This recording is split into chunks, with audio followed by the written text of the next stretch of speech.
খুন খারাপি এবং ধর্ষণ। নরসিংদীতে ধর্ষণ হত্যায় নাটক সাজান সৎ বাবা, ছুরি মেরে হত্যা কোচিং সেন্টার পরিচালককে, নিজস্ব প্রতিবেদক বগুড়া থেকে। ইবি শিক্ষিকা হত্যায় 2 শিক্ষক বরখাস্ত, ইবি প্রতিনিধি। যানজট সখ্যা মহাসড়কে।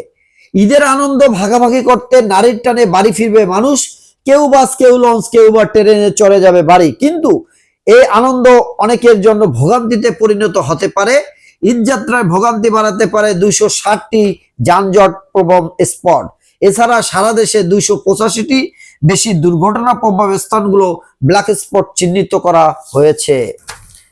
আকস্মিক অভিযানে তটস্থ হাসপাতাল, নির্দিষ্ট সময় উপস্থিতি, কড়াকড়ি নিয়মে ব্যত্যয় মিলছে শাস্তি। মাটির নিচে পানির ট্যাঙ্কিতে জ্বালানি তেল মজুদ, নাটোর প্রতিনিধি।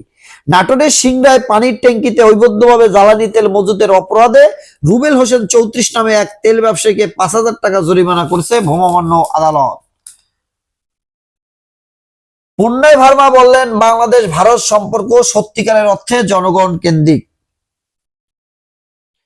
ভিসার মেয়াদে ভয়ে দেশে আটকে পড়া প্রবাসীদের মধ্যপ্রাচ্যের 22টি ফ্লাইট বাতিল, 8 দিনে ঢাকা থেকে বাতিল 268 ফ্লাইট। প্রধানমন্ত্রী তারেক রহমান বললেন, অসাধু উপায়ে দ্রব্যমূল্য বাড়াবেন না। সাবেক 2 মুখ্য সচিবের ব্যাংক হিসাব তলব। হামলায় এবার ভয়ঙ্কর অস্ত্র। যুদ্ধে এখন নতুন মাত্রা, ইরানে কঠোর আঘাতের হুঁশিয়ারি ট্রাম্পের। প্রতিবেশী দেশগুলোতে হামলা বন্ধের ঘোষণা ইরানের। তেহরানের বিমানবন্দরে ভয়ঙ্কর বিস্ফোরণ। দুবাই বিমানবন্দরে কার্যক্রম স্থগিত। ইসরায়েল এবং মার্কিন ঘাঁটিতে ইরানের হামলা। যুদ্ধ থামাতে আলোচনার উদ্বেগ। মধ্যপ্রাচ্যের যুক্তরাষ্ট্র ইসরায়েলের সঙ্গে ইরানের চলমান যুদ্ধ যুক্ত হলো নতুন মাত্রা। 2 পক্ষই এবার ভয়ঙ্কর অস্ত্রের ব্যবহার শুরু করলো। প্রথমবারের মতো হাইপারসোনিক প্রযুক্তির ক্ষেপণাস্ত্র ব্যবহার করেছে ইরান। অন্যদিকে ইরানে ইতিহাসের সবচেয়ে ভয়ঙ্কর বোমা হামলার হুঁশিয়ারি দিয়েছে যুক্তরাষ্ট্র। ফলে মধ্যপ্রাচ্যের চলমান যুদ্ধ ভয়ঙ্কর দিকে মোড় নিতে যাচ্ছে বলে মনে করছেন বিশেষজ্ঞরা। ইরান প্রতিবেশীর কাছে আত্মসমর্পণ করেছে, আজ তাদের উপর কঠোর আঘাত হানা হবে। জবাবে ইরানের প্রেসিডেন্ট জানান, কোনো অবস্থায় আত্মসমর্পণ করবে না তার দেশ। তেল নিয়ে তুলকালাম।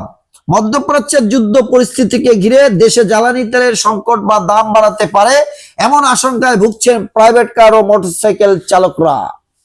ফলে কয়েকদিন ধরে রাজধানীর বিভিন্ন ফিলিং স্টেশনে তারা দিনরাত তেল কিনতে ভিড় করছেন।